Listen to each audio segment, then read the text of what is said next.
Hi అండి, నమస్తే. ఈ వీడియోలో ఒక బెస్ట్ కాంబినేషన్ ఆఫ్ రెసిపీస్ అయితే చూపిస్తున్నాను.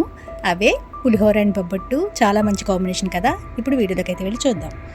ఫస్ట్ పులిహోర ప్రిపరేషన్ కోసం చింతపండు నానబెట్టుకుని చిక్కటి జ్యూస్ని ఎక్స్ట్రాక్ట్ చేసుకుని దానికి సరిపడా ఉప్పు, పసుపు అలాగే ఆయిల్ని యాడ్ చేసుకుని చింతపండు రసాన్ని దగ్గరికి అయ్యేంత వరకు మరిగించుకోవాలి. వీడియోలో కనిపిస్తున్న కన్సిస్టెన్సీ వచ్చేంత వరకు కుక్ చేసుకొని స్టవ్ ఆఫ్ చేసేసుకోవాలి.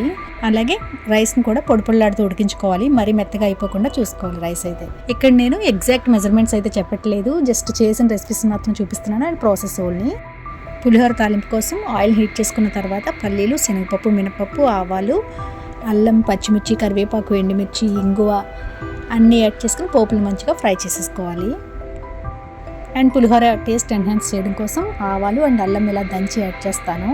ఇప్పుడు రైస్కి ఫ్రై చేసుకున్న పోపుల్ని యాడ్ చేసేసుకుని ముందు ప్రిపేర్ చేసి పెట్టుకున్న చింతపండు జ్యూస్ కూడా యాడ్ చేసుకుని మొత్తం అంతా మంచిగా మిక్స్ చేసుకోవాలి. అయితే ఇక్కడ చిన్న క్లిప్ అయితే మిస్ అయింది. చింతపండును ఉడికించుకునేటప్పుడు కొద్దిగా బెల్లం కూడా యాడ్ చేసుకోవాలి. నేను యాడ్ చేశాను, బట్ ఆ క్లిప్ అయితే మిస్ అయింది. అన్ని ఇంగ్రీడియంట్స్ యాడ్ చేసుకున్న తర్వాత మంచిగా మిక్స్ చేసుకుని సర్వ్ చేసుకోవడమే. పులిహోర అయితే చాలా టేస్టీగా ఉంటుంది. ఇప్పుడు బొబ్బట్టు ప్రిపరేషన్ అయితే చూద్దాం. మైదా పిండి తీసుకుని దానికి కొద్దిగా పసుపు అండ్ సాల్ట్ యాడ్ చేసుకుని కొద్దిగా వాటర్ని యాడ్ చేసుకుంటూ వీడియోలో చూపిస్తున్న కన్సిస్టెన్సీలో మిక్స్ చేసుకోవాలి. ఇప్పుడు పైనుంచి కొద్దిగా ఆయిల్ని యాడ్ చేసుకుని పిండిని 1 గంట పాటు నానబెట్టుకోవాలి. స్టఫింగ్ కోసం గంట సేపు నానబెట్టుకున్న శనగపప్పుని కుక్కర్కి ట్రాన్స్ఫర్ చేసుకుని కుక్ చేసుకుని పక్కకు తీసుకోవాలి. శనగపప్పు అనేది మంచిగా కుక్ అయిపోయిన తర్వాత దానికి బెల్లం, ఇలాచీ అండ్ సోంపు యాడ్ చేసుకుని మిక్సీ జార్కి ట్రాన్స్ఫర్ చేసుకుని మిక్సీ చేసుకోవాలి.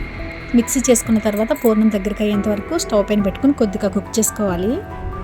నెక్స్ట్ మనకు కావాల్సిన సైజులో పూర్ణం వండలు తీసుకుని అదే సైజులో మైదాను కూడా తీసుకుని వీడియోలో చూపిస్తున్న విధంగా బొబ్బట్లుగా చేసుకోవడమే.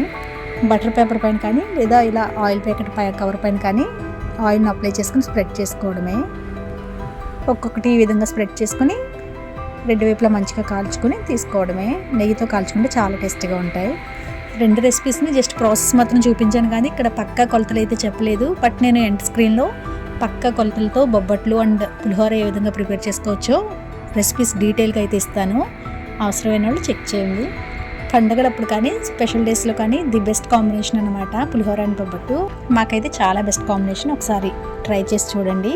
వీడియో నచ్చితే తప్పకుండా లైక్ చేయండి. ఛానల్ని సబ్స్క్రైబ్ చేసి సపోర్ట్ చేయండి. Thank you so much for watching.